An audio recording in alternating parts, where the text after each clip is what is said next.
Hi hello friends, welcome back to Preksha's kitchen YouTube channel. ಇವತ್ತಿನ ವಿಡಿಯೋದಲ್ಲಿ ಚಪಾತಿಗೆ ಕಾಂಬಿನೇಷನ್ ಆಗಿ ಎಲೆಕೋಸು ಪಲ್ಯನ ಸಿಂಪಲ್ಲಾಗಿ ಹೇಗೆ ಮಾಡೋದು ಅಂತ ತೋರಿಸ್ತಾ ಇದ್ದೀನಿ.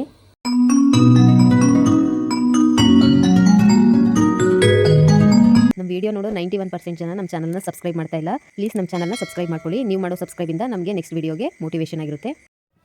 ಮೊದಲಿಗೆ ಒಂದು ಬಾಣಲಿನ ಕಾಯಕ್ಕೆ ಇಟ್ಬಿಟ್ಟು ಅದಕ್ಕೆ ಒಂದು 3 ಸ್ಪೂನಷ್ಟು ಎಣ್ಣೆ ಹಾಕ್ತಾ ಇದ್ದೀನಿ.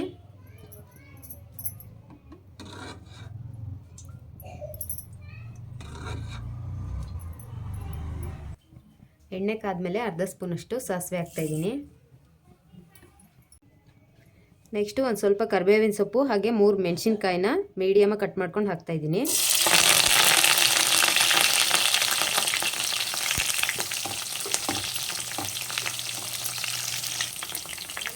ಮೆಣಸಿನ್ಕಾಯಿ ಸ್ವಲ್ಪ ಫ್ರೈ ಆದಮೇಲೆ 2 ಈರುಳ್ಳಿನ ಚಿಕ್ಕದಾಗಿ ಕಟ್ ಮಾಡ್ಕೊಂಡು ಹಾಕ್ತಾ ಇದ್ದೀನಿ. ಇದನ್ನೆಲ್ಲ ಒಂದ್ಸರಿ ಚೆನ್ನಾಗಿ ಮಿಕ್ಸ್ ಮಾಡಿಕೊಂಡು 2 ನಿಮಿಷ ಚೆನ್ನಾಗಿ ಫ್ರೈ ಮಾಡ್ಕೊಳ್ಳೋಣ. ಈರುಳ್ಳಿ ಸ್ವಲ್ಪ ಈ ರೀತಿ ಕಲರ್ ಚೇಂಜ್ ಆದಮೇಲೆ 2 ಟೊಮೊಟೊನ ಚಿಕ್ಕದಾಗಿ ಕಟ್ ಮಾಡ್ಕೊಂಡು ಹಾಕ್ತಾ ಇದ್ದೀನಿ. ಟೊಮೊಟೊನ ಒಂದು 2 ನಿಮಿಷ ಸಾಫ್ಟ್ ಆಗೋವರೆಗೂ ಫ್ರೈ ಮಾಡ್ಕೊಳ್ಳೋಣ. ಈ ಕೋಸು ಪಲ್ಯ ಮಾಡೋದನ್ನ ತುಂಬ ಸಿಂಪಲ್ಲಾಗಿ ಹೇಳ್ಕೊಡ್ತಾ ಇದ್ದೀನಿ. ನೀವು ಕೂಡ ಮನೇಲಿ ಒಂದ್ಸರಿ ಟ್ರೈ ಮಾಡಿ. 2 ನಿಮಿಷ ಆಯಿತು, ಇದೆಲ್ಲ ಚೆನ್ನಾಗಿ ಫ್ರೈ ಆಗಿದೆ. ಇವಾಗ ಕೋಸನ್ನ ಹಾಕ್ತಾ ಇದ್ದೀನಿ. ಒಂದು ಚಿಕ್ಕ ಕೋಸನ್ನ ಈ ಥರ ಚಿಕ್ಕದಾಗಿ ಕಟ್ ಮಾಡಿಕೊಂಡು ಹಾಕ್ತಾ ಇದ್ದೀನಿ.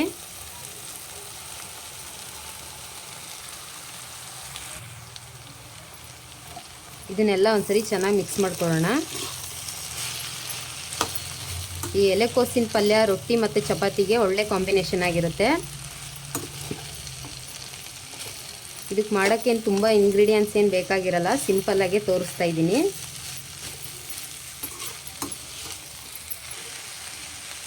ಇದಕ್ಕೆ ಇವಾಗ ಒಂದು ಅರ್ಧ ಸ್ಪೂನಷ್ಟು ಅರಿಶಿನದ ಪುಡಿನ ಹಾಕ್ತಾ ಇದ್ದೀನಿ. ಹಾಗೆಯೇ 1 ಸ್ಪೂನಷ್ಟು ಉಪ್ಪನ್ನ ಹಾಕ್ತಾ ಇದ್ದೀನಿ. ಇದೆಲ್ಲನೂ ಇವಾಗ ಒಂದ್ಸರಿ ಚೆನ್ನಾಗಿ ಮಿಕ್ಸ್ ಮಾಡ್ಕೊಳ್ತಾ ಇದ್ದೀನಿ.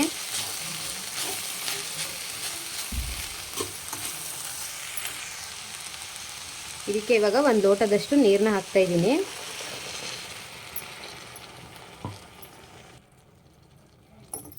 ಇದನ್ನ ಇನ್ನೊಂದ್ಸರಿ ಚೆನ್ನಾಗಿ ಮಿಕ್ಸ್ ಕೊಟ್ಬಿಟ್ಟು ಒಂದು 6 ನಿಮಿಷ ಬೇಯಿಸ್ಕೊಳ್ಳೋಣ.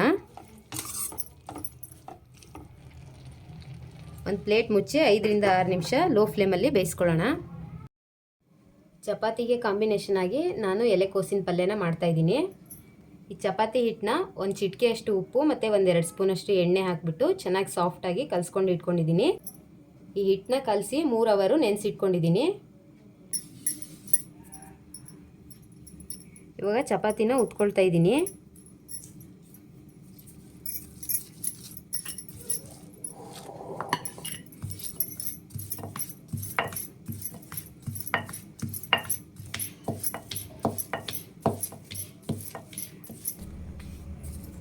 ಇದಕ್ಕೆ ಈ ರೀತಿ ಕವರ್ ಹಾಕಿ ಚಪಾತಿನ ಮಾಡೋದ್ರಿಂದ ಹಿಟ್ಟು ಅಂಟೋಲ್ಲ. ನೀವು ಈ ರೀತಿ ಕವರ್ನ ಹಾಕ್ಬಿಟ್ಟು ಒಂದ್ಸರಿ ಚಪಾತಿನ ಉತ್ಕೊಂಡು ನೋಡಿ.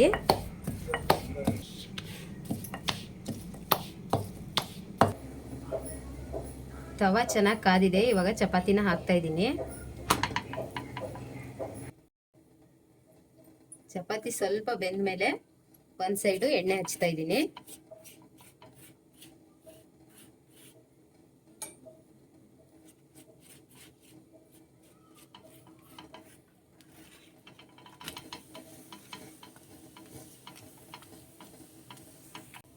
ಚಪಾತಿ ಇವಾಗ ಚೆನ್ನಾಗಿ ಬೆಂದಿದೆ, ತೆಗಿತಾ ಇದ್ದೀನಿ. 6 ನಿಮಿಷ ಆಗಿದೆ. ಇವಾಗ ಓಪನ್ ಮಾಡ್ತಾ ಇದ್ದೀನಿ.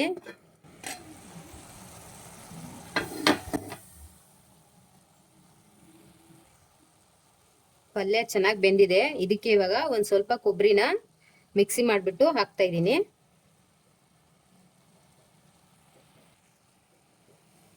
ಇದನ್ನ ಒಂದ್ಸರಿ ಚೆನ್ನಾಗಿ ಮಿಕ್ಸ್ ಮಾಡ್ಕೊಳ್ತಾ ಇದ್ದೀನಿ.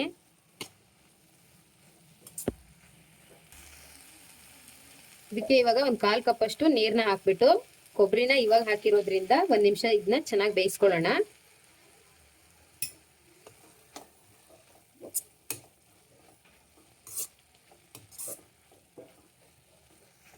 ನಾನು ತೋರಿಸ್ಕೊಡ್ತಾ ಇರೋ ಈ ಎಲೆಕೋಸಿನ ಪಲ್ಯಕ್ಕೆ ಯಾವುದೇ ರೀತಿ ಮಸಾಲೆ ಐಟಮ್ಸ್ನು ಕೂಡ ಹಾಕುವಂಥ ಅವಶ್ಯಕತೆ ಇರಲ್ಲ. ಇಷ್ಟೇ ಐಟಮ್ಸ್ ಅಲ್ಲಿ ಮಾಡಿ ನೋಡಿ ಒಂದ್ಸರಿ, ತುಂಬಾ ಚೆನ್ನಾಗಿರುತ್ತೆ. ಇವಾಗ ಕೋಸಿನ ಪಲ್ಯ ರೆಡಿ ಆಗಿದೆ. ಗ್ಯಾಸ್ನ ಆಫ್ ಮಾಡ್ತಾ ಇದ್ದೀನಿ.